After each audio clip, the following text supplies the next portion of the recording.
नमस्कार, आप देख रहे हैं आज तक। मैं हूं गौरव सावंत। हम आपको सीधे महाराष्ट्र लिए चलेंगे, अब तक की सभी गतिविधियों से अवगत कराएंगे, क्योंकि क्या अब ऐसी स्थिति आ गई कि महाराष्ट्र में उद्धव ठाकरे सरकार की उल्टी गिनती शुरू हो सकती है? क्या नंबर का जो खेल है वो अब सीधे तौर पर शिफ्ट होता जा रहा है एकनाथ शिंदे खेमे की तरफ? शिवसेना सांसद संजय राउत के बयान पर महाराष्ट्र में सियासी हलचल और तेज हो गई है। संजय राउत ने कहा है कि अगर सारे बागी विधायक चाहते हैं तो हम महाविकास अघाड़ी छोड़ दें, तो पार्टी इसके लिए भी तैयार है। मगर बागियों को मुंबई आकर यह बात मुख्यमंत्री उद्धव ठाकरे को आमने सामने बैठकर कहनी होगी। वहीं कांग्रेस ने यह कहा है कि यह फैसला तो शिवसेना का है। दूसरी तरफ एनसीपी ने उद्धव ठाकरे से कहा है कि वो बागियों पर कड़ा रुख अपनाए। अगर कड़े कदम उठाने की आवश्यकता है तो वो कड़े कदम अब उठाने की आवश्यकता आ गई है, क्योंकि ये तस्वीरें इस स्थिति को खासा साफ कर देती है। ये तस्वीर एकनाथ शिंदे खेमे की है। गुवाहाटी के रैडिसन ब्लू होटल से ये तस्वीरें जारी की गई हैं और ये दिखाती है कि नंबर का खेल किसके पक्ष में है। जो मीटिंग बुलाई थी उद्धव ठाकरे ने वर्षा अपने सरकारी निवास पर, उसमें महज 12 विधायक थे शिवसेना के। दूसरी तरफ अगर आप गुवाहाटी की बात करें तो 35 विधायक, कहा यह जा रहा है कि यह आंकड़ा 40 तक भी जा सकता है, और इसमें 5-7 इंडिपेंडेंट्स भी हैं। तो यह संख्या पूरी तरह से इस समय एकनाथ शिंदे के पक्ष में है। दूसरी तरफ एक बहुत महत्वपूर्ण बैठक कांग्रेस पार्टी की भी होने वाली है अब से 1 घंटे में, और इस बैठक में कांग्रेस पार्टी अपना रुख तय करेगी। नाना पटोले ने अब से थोड़ी देर पहले, महाराष्ट्र कांग्रेस के अध्यक्ष ने यह साफ किया कि जो पूरा खेल है यह शिवसेना के बीच की लड़ाई नहीं है, यह प्रवर्तन निदेशालय और सीबीआई का दबाव है जो सीधे तौर पर एकनाथ शिंदे कैंप पर काम कर रहा है। शाम 5 बजे कांग्रेस के बड़े नेताओं की होगी बैठक। दूसरी तरफ क्या कहना है संजय राउत का, हम आपको वो भी सुनवाएंगे। नाना पटोले का क्या कहना है, हम आपको वो पहले सुनवाएंगे, फिर सुनिए संजय राउत को। हमारा एक मंत्री 4 दिन से लगातार ईडी के ऑफिस में जाकर बैठ रहा है। उसने पार्टी नहीं छोड़ी। मैं और मेरे परिवार के ऊपर पूरा दबाव है ईडी का। हम आज भी ठाकरे परिवार और पार्टी के साथ रहेंगे और आखिरी सांस तक रहेंगे। क्या आपको लगता है कि इस दबाव की वजह से फ्लोर टेस्ट पे कुछ असर पड़ेगा? देखिए, जब फ्लोर टेस्ट होगी तो सबकी टेस्ट हो जाएगी। एनसीपी के कुछ कौन पॉजिटिव है कौन नेगेटिव है सबको पता चलेगा। अच्छा, एक बात आप समझ लो, डमी सरकार और डायलिसिस की कार, डमी कार और डायलिसिस की सरकार बहुत दिन नहीं चलती। तो अब डमी कार और डायलिसिस की सरकार चला करके जुगाड़ और जोड़ तोड़ से जनादेश को अपहरण करके अगर कोई समझता है कि ये बहुत दिन चलेगा तो बहुत दिन नहीं चल पाता। और इसलिए उस डमी कार पे बैठ करके और डायलिसिस की सरकार जो लोग चला रहे थे उनको भी इस बात का एहसास हो गया है कि सरकारें जुगाड़ और जोड़ तोड़ से नहीं जनादेश से बनती है। देखो, में क्लियर होने का कोई कारण नहीं, ये सब ईडी के वजह से ये खेल चल रहा है। अभी भी 2 मंत्री एनसीपी के जेल में हैं। एक शिवसेना का एक मंत्री को रोज ईडी कार्यालय में बुलाया जा रहा है। और कई आपने देखा होगा कि प्रताप सरनाईक ने खुद मुख्यमंत्री को एक खत लिखा था और उसमें ईडी का डर जो बताया था, उसके परिवार को क्या प्रॉब्लम हो रहे हैं। और ये ईडी का डर बताकर फिर कर्नाटक की सरकार हो, मध्य प्रदेश की सरकार हो, अरुणाचल की सरकार हो, ये सरकार को केंद्रीय यंत्रणा का दुरुपयोग कर केंद्र की बीजेपी सरकार जिस देश की लोकतंत्र को तहस नहस कर रही है, ये बात सामने आती है। और आपको सीधे लिए चलते हैं गुवाहाटी और मुंबई, क्योंकि दोनों खबरें इन 2 शहरों से इस समय आ रही हैं। और अनुपम मिश्र गुवाहाटी से हमारे साथ जुड़ रहे हैं, मुस्तफा शेख मुंबई से हमारे साथ जुड़ रहे हैं। अनुपम, कहा यह जा रहा है, संजय राउत ने अब से थोड़ी देर पहले कहा कि जितने भी शिवसेना के विधायक इस समय गुवाहाटी में हैं, उनमें से 21 वापस लौटना चाहते हैं। उनको जबरदस्ती वहां बिठा रखा है, जिस तरह से नितिन देशमुख को और कैलाश पाटिल को बिठा के रखा था।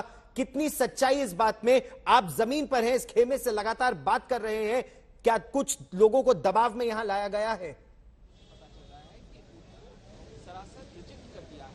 जी देखिए गौरव, मुझे लगता है कि ये कल शाम से एक माइंड गेम भी शुरू हुआ है दोनों ही पक्षों की ओर से, खासतौर पर शिवसेना, उद्धव शिवसेना की ओर से। जब से उद्धव ने फेसबुक लाइव किया है उसके बाद से लगातार इस तरह के इमोशनल बयान या इस तरह के बयान दिए जा रहे हैं जिससे एक मानसिक दबाव पड़े। और अब मैं जिस होटल के भीतर जो बागी विधायक हैं वो मैं दिखा दूं। ये होटल का बाहर का हिस्सा है, यहाँ पर कड़ी सुरक्षा व्यवस्था है।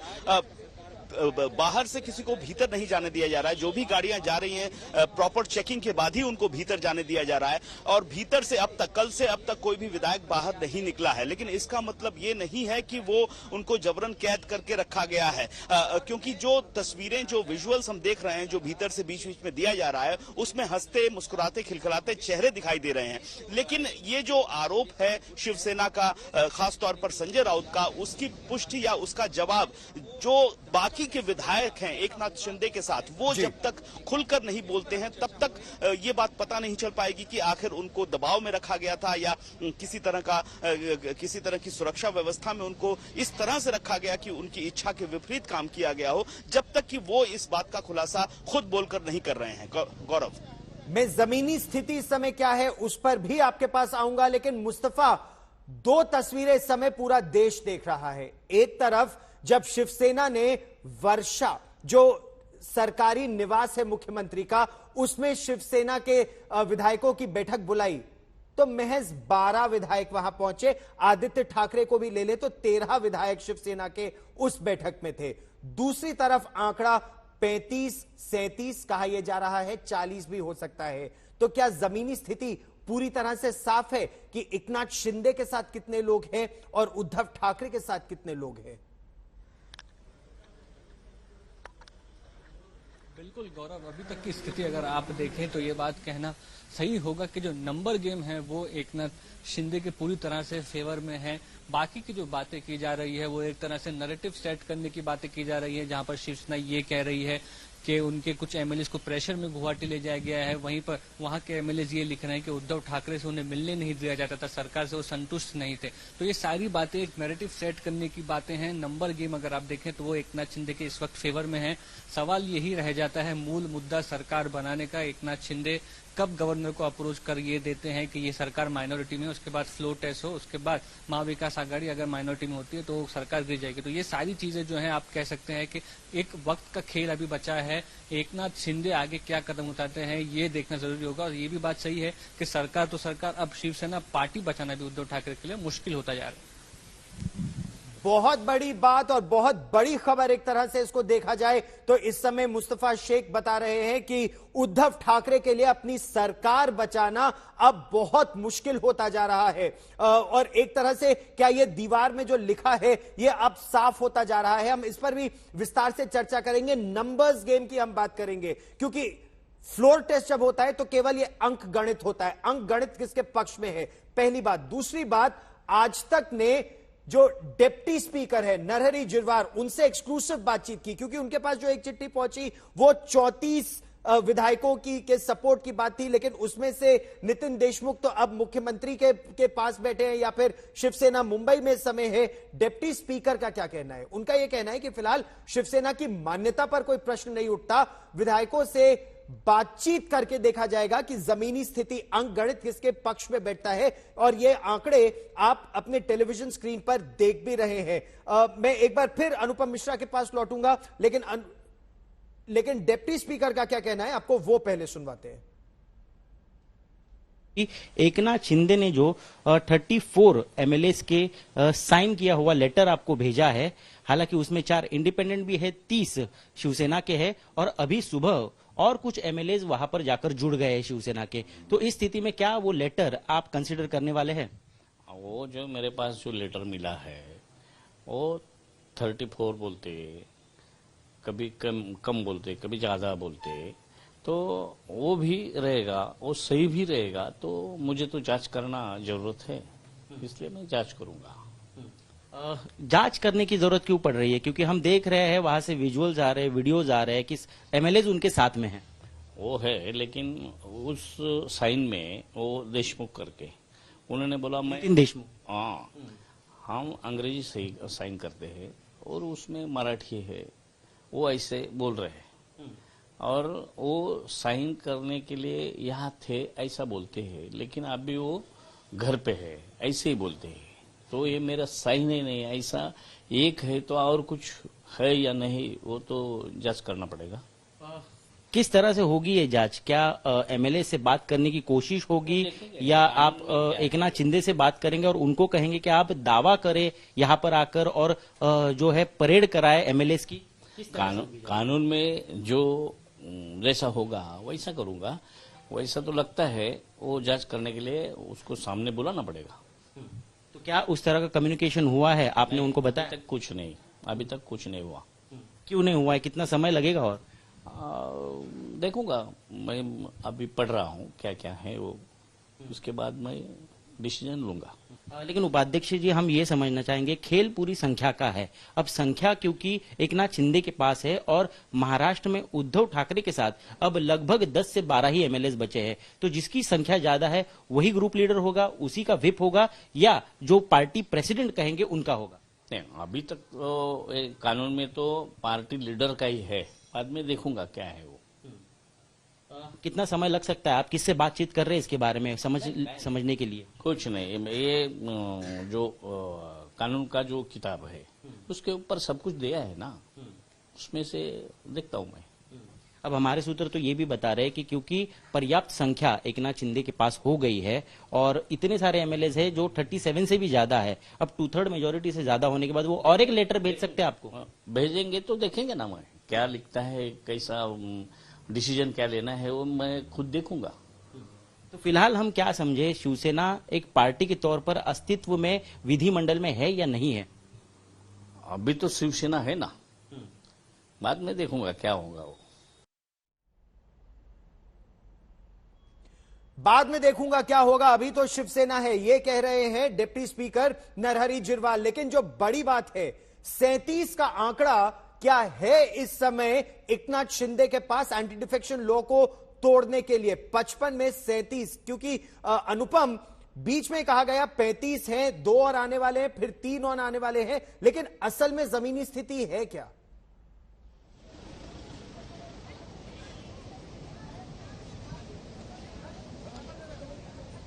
अनुपम, मेरी आवाज आप तक पहुंच रही है? अनुपम मिश्र से हम एक बार फिर संपर्क साधने का प्रयास करेंगे, क्योंकि 37 का आंकड़ा पाना बहुत जरूरी है एकनाथ शिंदे के लिए।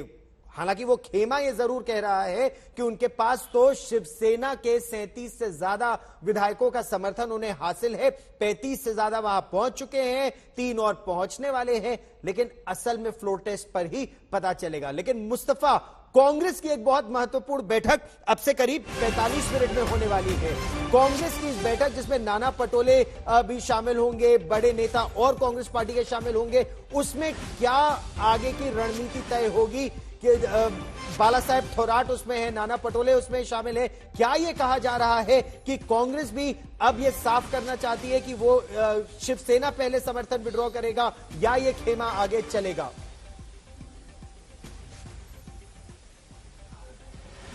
देखिए गौरव, स्थिति अब फिलहाल ऐसी बनी हुई है कि जो युद्ध है वो अंतर्गत युद्ध शिवसेना में है। भले ही एनसीपी और कांग्रेस साथ में हो, उनका समर्थन उद्धव ठाकरे को रहे, लेकिन 145 का जो मैजिकल नंबर है विधानसभा महाराष्ट्र असेंबली में अपनी बहुमत सिद्ध करने के लिए, वो नंबर उनके पास नहीं है, ये बात साफ होती दिख रही है। तो इसमें अगर आप देखें तो कांग्रेस और एनसीपी अपनी बैठकें तो कर रही है, लेकिन वहीं पर आज सुबह में शरद पवार ने एक राष्ट्रवादी की बैठक में ये कहा कि हम पूरी कोशिश कर रहे हैं, लेकिन विपक्ष में बैठने के लिए भी आप लोग तैयार हो जाए। वहीं पर संजय राउत ने अभी जब प्रेस कॉन्फ्रेंस ली थोड़ी देर पहले, तो उन्होंने ये कह दिया कि मैं बहुत बड़ी जिम्मेदारी से ये कह रहा हूं कि 24 घंटे के अंदर मुंबई आए, एकनाथ शिंदे बाकी एमएलए के साथ उद्धव ठाकरे से मिले। अगर वो सब एमएलए चाहते हैं कि महाविकास आघाड़ी के साथ सरकार ना चले तो महाविकास आघाड़ी छोड़ दी जाएगी।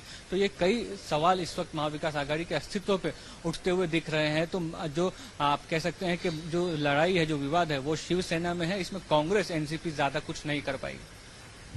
विवाद तो ये अंतर्द्वंद समय चल रहा है, आपसी लड़ाई इस समय बहुत जबरदस्त चल रही है शिवसेना में, और ये सब अंक गणित पर आएगा।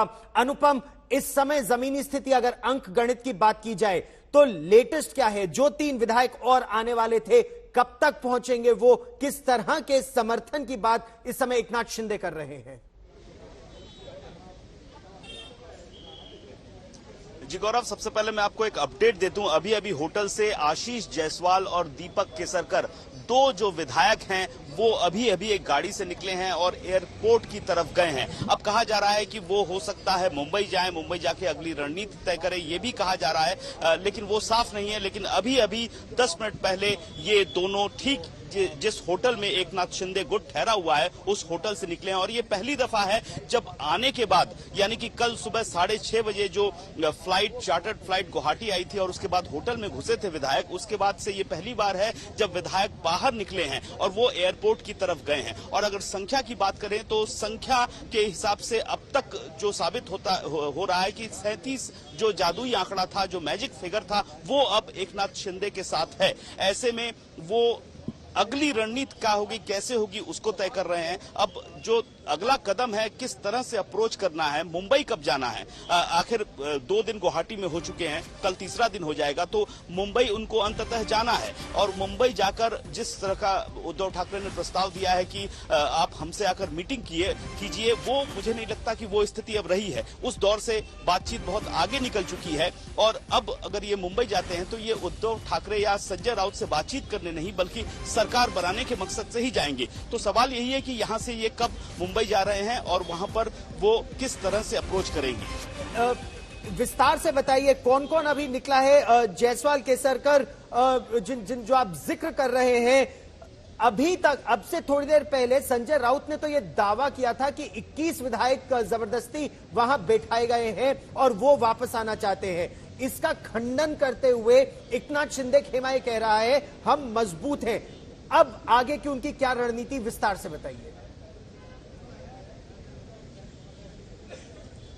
जी गौरव, अभी अभी जैसा कि मैंने आपको बताया, फिर से दर्शकों के लिए बता दूं कि अभी अभी थोड़ी देर पहले 2 विधायक आशीष जायसवाल और दीपक केसरकर इसी रास्ते से, इसी गेट से, जो ये होटल है, होटल रेडिसन ब्लू, जहां पर एकनाथ शिंदे का गुट ठहरा हुआ है, वहां से एक गाड़ी में निकले हैं। और जब वो निकल रहे थे तो ऐसा बिल्कुल भी नहीं लगा कि वो स्वेच्छा से नहीं निकल रहे हैं, क्योंकि एक गाड़ी निकल के यहां से गई जिसमें दोनों बैठे हुए थे। इसके बाद वो एयरपोर्ट की तरफ का जो रास्ता जाता है वहां गए हैं। और जो भीतर से खबर आ रही है कि वो मुंबई के लिए निकले हैं, या तो वो मुंबई में जाकर अगली रणनीति क्या होगी वो तय करने के लिए मुंबई भेजे गए हैं, ये इस तरह की बात सामने आ रही है। हालांकि अभी तक पुख्ता तौर पर नहीं कहा जा सकता है। पुख्ता तौर पर यही कहा जा सकता है कि पहली बार कल से लेकर आज तक जो विधायक अंदर घुसे थे, पहली बार हमने देखा कि 2 विधायक बाहर निकले हैं। आशीष जायसवाल और दीपक, ये दोनों विधायक अभी अभी थोड़ी ही देर हुई है कि बाहर निकले हैं। अब सवाल ये उठ रहा है कि अगला कदम, अगली रणनीति किस तरह से की जाए। माइंड गेम का दौर चल रहा है, वो भी अब आखिरी दौर पर है। अब अंततः अंतिम फैसले की घड़ी है। यहां से, गुवाहाटी से निकलकर इनको मुंबई जाना ही है। अब वो कब जाना है, वहां पर किस तरह से अप्रोच करना है, गवर्नर के पास किस तरह से बातचीत करनी है, क्या वीडियो कॉन्फ्रेंसिंग के जरिए पहले यहां पर शक्ति प्रदर्शन और वीडियो कॉन्फ्रेंसिंग के जरिए गवर्नर से बातचीत होगी, ये भी बातचीत चल रही है भीतर में, या सीधे वहां जाएंगे, चिट्ठी पहले दी जाएगी, उसके बाद वहां जाके सीधे शक्ति प्रदर्शन होगा, अपना बहुमत साबित करेंगे। और बीजेपी से किस तरीके से बातचीत करनी है, कब उसका खुलासा करना है, ये सब भी अंदर में जो बहुत मीटिंग हो रही है उसका एक खबर हिस्सा आप है। इस समय दे रहे हैं। क्या अब ये खेल अपने निर्णायक दौर तक पहुंच रहा है?